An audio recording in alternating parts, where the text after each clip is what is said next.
আসসালামু আলাইকুম রহমতুল্লাহি ওয়া বারাকাতুহু। সম্মানিত প্রিয় মুসলিম ভাই ও বোনেরা, আজকে আপনাদের মাঝে আলোচনা করব ৫ ওয়াক্ত নামাজের সময়সূচি, তাহাজ্জুদ, সেহরি শেষ সময়, ইশরাক চাঁদের নামাজের সময়সূচি, ইফতারের শেষ সময়, নামাজের নিষিদ্ধ ওয়াক্তসমূহ, সূর্যোদয় সূর্যাস্তের সময়সূচি প্রত্যেকটা জেলা বিভাগগুলোর। তো আজকে মঙ্গলবার ২১শে জুলাই ২০২৬ ইংরেজি ৬ শ্রাবণ ১৪৩২ বাংলা, ৬ সফর ১৪৪৭ হিজরি। ঢাকা মতো পার্শ্ববর্তী এলাকার নামাজের সময়সূচিগুলো তুলে ধরবো, তারপরে অন্যান্য জেলা বিভাগগুলোর নামাজের সময়সূচিগুলো তুলে ধরবো। তো যে যেখানে ভিডিও দেখছেন অবশ্যই কমেন্টের মাধ্যমে জানাবেন।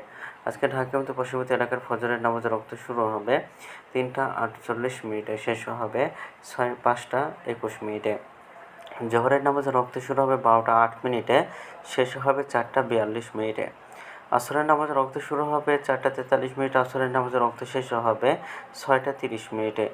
মাগরিবের নামাজের রক্ত শুরু হবে ৬টা ৫১ মিনিট, মাগরিবের নামাজের রক্ত শুরু হবে ৬টা ৩২ মিনিটে, মাগরিবের নামাজের রক্ত শেষ হবে ৬টা ৫১ মিনিটে।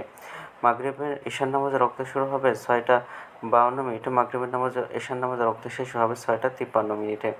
আজকে ঢাকা মতো পার্শ্ববর্তী এলাকার সেহরির শেষ সময় হলো ৩টা ৫২ মিনিটে, আর আজকে ইফতারের সময় হলো সন্ধ্যা ৬টা ৫১ মিনিটে।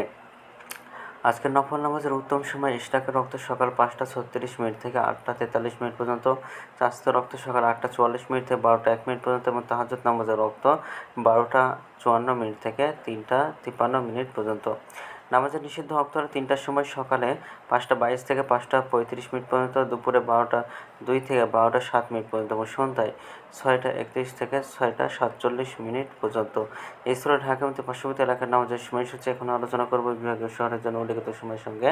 যেসব বিভাগের সময় আপনারা যোগ বিয়োগ করবেন তা হলো এই, অর্থাৎ আপনারা বিয়োগ করবেন চট্টগ্রামে ৫ মিনিট এবং সিলেটে ৬ মিনিট কম করবেন। ঢাকা মতো পার্শ্ববর্তী এলাকাতে নামাজের সময়সূচি রয়েছে, সেখান থেকে চট্টগ্রামে ৫ মিনিট এবং সিলেটে ৬ মিনিট কম করবেন। যোগ করবেন খুলনাতে ৩ মিনিট, রাজশাহীতে ৭ মিনিট, রংপুর ৮ মিনিট, বরিশালে ১ মিনিট বেশি করবেন। ঢাকা মতো পার্শ্ববর্তী এলাকাতে নামাজের সময়সূচি রয়েছে, সেখান থেকে। তো আজকের ভিডিওটা পর্যন্ত ছিল। সূত্র নিয়েছে ইসলামিক ফাউন্ডেশন। ভিডিওটি ভালো লাগলে অবশ্যই চ্যানেলটি সাবস্ক্রাইব করে পাশে থাকবেন। ধন্যবাদ সকলকে। আসসালামু আলাইকুম রহমতুল্লাহি ওয়া বারাকাতুহু।